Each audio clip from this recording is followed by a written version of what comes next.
proses pembuatan keris sementara ini masih dominan menggunakan arang jati, walaupun ada alternatif misalnya pakai batu bara muda, pakai gas dan sebagainya. Tetapi di sisi yang lain, arang jati memiliki banyak sekali kelebihan. Pertama adalah logam atau khususnya adalah besi dan nikel yang kita olah untuk bahan keris itu jauh menjadi lebih liat. Kemudian proses pembakarannya itu mudah kita atur dari segi suhunya karena kita kerjakan secara manual, beda dengan mungkin tungku-tungku yang memiliki standar lab tertentu ya. Kemudian relatif lebih murah dan terjangkau dari segi harga. Karena untuk satu buah keris rata-rata hanya membutuhkan 3 karung ya. Itu kalau kita rupiahkan sekitar 300.000, itu sudah bisa menghasilkan satu buah keris yang berkualitas sangat baik. Di mana karakter besinya juga menjadi lebih liat, lebih tajam, istilahnya itu juga lebih halus dari segi permukaan kerisnya. Kemudian secara kontrol suhunya juga lebih gampang. Kemudian motif pamor yang kita bakar menggunakan arang jati itu memiliki warna yang lebih soft, jadi dia tidak mengkilat ya. Nah inilah yang kemudian kami bagi pembuat keris di Solo ya khususnya, di Indonesia secara umum, lebih memprioritaskan arang jati.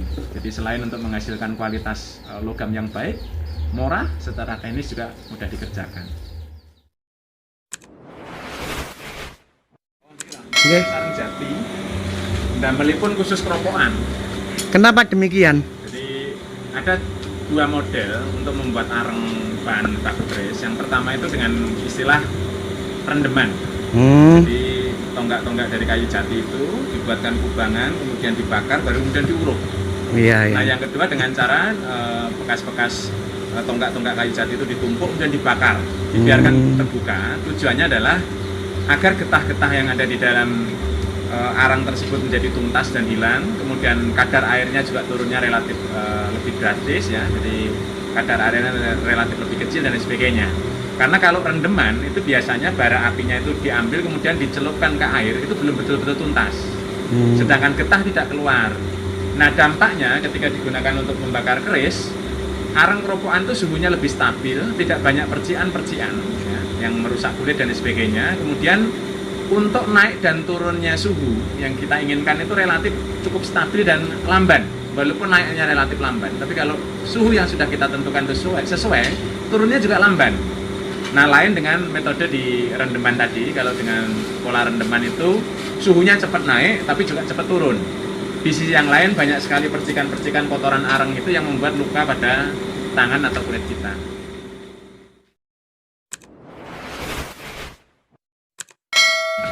Ini contoh arang yang dibuat dengan cara rendem.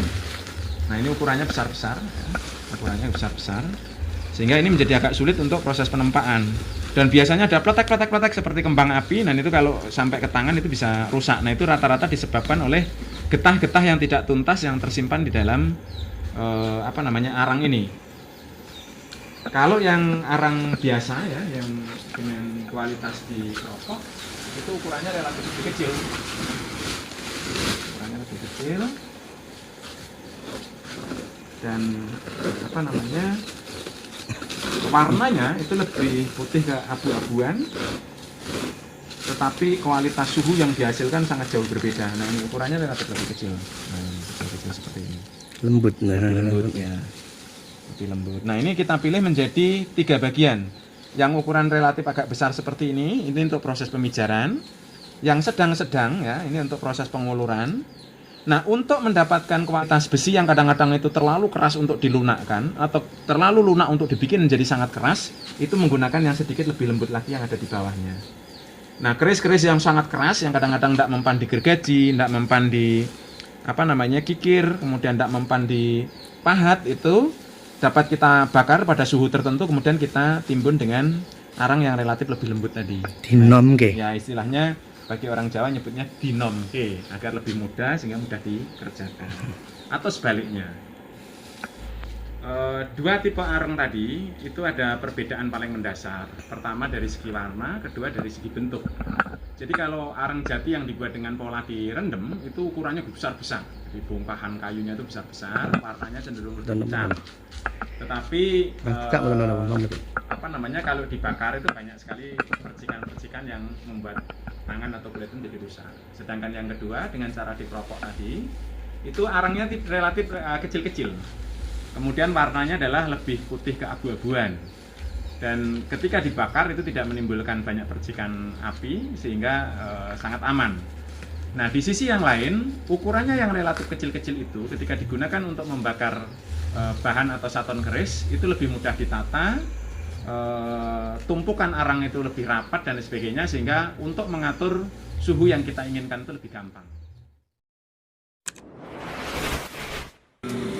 Kayu jati hutan, dan yang terbaik adalah bagian tonggak atau bonggol hingga bagian akarnya, di mana bagian kayu tersebut relatif lebih keras ya, jadi bara api atau arang yang dihasilkan jauh lebih baik. Kalau ranting ataupun bagian batang ya tentunya kurang maksimal.